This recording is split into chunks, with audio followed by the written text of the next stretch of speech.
Hey everyone, and welcome back. Sorry it's been about a month since I last posted anything, but stuff's happened and it's been very difficult for me to bring myself to make this video. So sorry it's been a while. Just before we get started, I do want to point out this video may be triggering for some people. For those who are suffering from either mental health problems, who have experienced abuse, you may want to not watch this. It could be triggering for you. There are numbers in the description box below for you to find support. Thanks. Okay, so where do I begin? I have tried to re-record this about 4 times now and I just can't work out how to say what happened. So I'm just going to say that I really struggled with abuse that I'd been through, and pretty much since my second gender clinic visit something had triggered in me. I'm assuming it's sort of from counselling that's been causing me to relive everything, and ultimately it led to me getting to a very, very dark place, doing something that was incredibly stupid, involving a trip to hospital, and subsequently me being off work for a month. I just completely lost my way and tried to alt F4 out of life, because that's the only way I can really describe it without breaking down. I don't want to go into detail of what's happened, that's sort of irrelevant, but the point is I'm here, there's no sort of lasting damage to myself. So this should obviously be a really positive part of my life, and it's really, really hard to explain this. So I want to point out that the trans side of me, I'm extremely happy. So I love who I am. I love the person that I am. I love every single part of me, except the label. And this is where it gets complicated.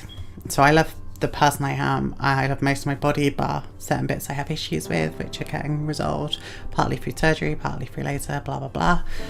When the person did what they did to me last year, in part due to the fact that I am trans, they took that from me. And it's been really hard to express to people, but it basically meant me being me was taken from me. So that whole label became something I no longer owned. It meant that whenever I met people, I felt obligated as opposed to wanting. Obviously when I say meeting people, I mean in a more adult sort of way. It had a very lasting impact on me. About a month ago, I couldn't anymore. I think this is why when I've spoken before about how I slept with someone during December, that really changed me, and that's because it was someone who didn't use a label with me, didn't sort of treat me in that sort of way, and it's the first time it had happened. And sort of since that, and since I've been letting myself not be sort of determined by that label, it really has been sort of changing how guys approach me. It's changed my confidence, it's changed how anyone views me. It's really changed how others perceive me, and I think a lot of that comes from the confidence of me being the woman that I am. But what it didn't stop was when our relationship got to a point of going to bed, and the fact that I could not do that sober, and that I felt like I had to do it. It was never a fact that I barred that one in December. It was never a fact that I felt like I really wanted to do it. I always felt like I needed to do it. I had to do it. I often let myself become sort of fetishized because that's how I thought it should be, and I was never like that before the abuse happened last year. All this happened, and it meant I was off work. As I say, I've been off work for a month, and I decided to try and do things to have as much positive influence on myself over the next sort of month. I didn't know how long I'd be off. I thought I'd be off for 2 weeks, turned into a month, but there we are. And I thought I'd do as much as I can to have positive influence. Now, just before I went off work, I was seeing a guy, sort of one thing led to another with their housemate as opposed to them. And the housemate, when things got physical, didn't realise I was trans until I pointed it out to them. And that's when things sort of clicked to me, that if I can pretty much just be, you know, in bed with someone and they don't even realise that I am, then why am I letting a label conquer me? Why am I allowing what someone did to me a year ago because of a label destroy me? And I've been holding on to that, and that experience was life-changing for me because it's made me realise that I'm not ugly, I'm not a freak, and being trans does no way define who I am or who wants to be with me, who wants to date me, who wants to be friends with me. Whereas I've let that label control me for so long. So other than that, I did see some friends. So I am on a few Discord servers. In fact, my Discord link is in the one below. But yeah, I'm in a few Discord servers, and one of my friends' ones, I've known them for quite a while, so I said, oh, let's meet up. So I drove up and met them. I went for Taco Bell. Never had Taco Bell before, didn't know it was really a thing in the UK. So I had Taco Bell. Like, I actually really enjoyed it. I thought it was very good value for money compared to most fast food in the UK, so quite impressed with it. It was really amazing to meet people who I've known for a year, 6 months, and the conversation just carry on in real life as it did online. And I also did that with one of my best friends.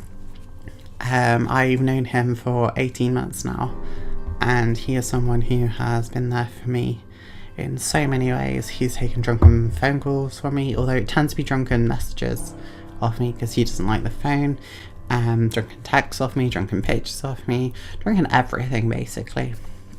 And he has just been like, I'm here for you, I'm a friend, I'm here for you. And I needed to see him, so I said, look, let's just do it. So I went and met him as well, and it was amazing because between my friends I'd known online, so many people jumped to come and see me or spend time with me, or even spend time on phone calls with me, spend time messaging me. And I think it was particularly amazing to meet the ones in real life because it's like they are real friends. And as much as like perhaps my parents and my housemate and other people say, well, you know, they're not really friends, they are. They really, really are, because those people are there for me no matter what.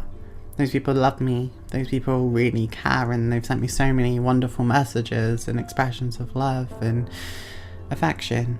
On that note, I want to thank every single person who has sent me a message, who has sent me an expression of love.